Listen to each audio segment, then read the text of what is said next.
Magandang buhay mga ka-update, narito ang weather update ngayong Wednesday, November 26, 2025.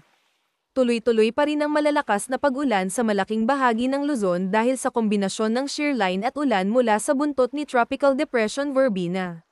Malalakas pa ang ulan sa Central Luzon, Calabarzon, Marinduque, at Mindoro. Magpapatuloy din ang pag-ulan sa Cagayan Valley, Cordillera, Aurora, at karamihan ng Ilocos Region hanggang tanghali, bago bahagyang hamina pagsapit ng gabi, ngunit lalakas muli pagdating ng hating gabi.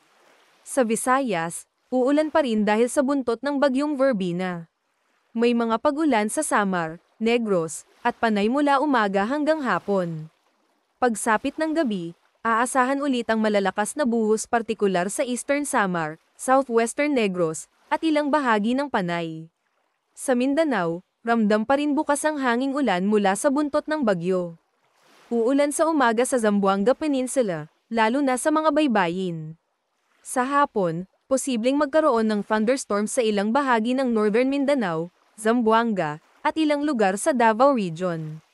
Huwag kalimutan mag-follow sa ating page and i-share ating video para updated ka lagi sa lagay ng panahon.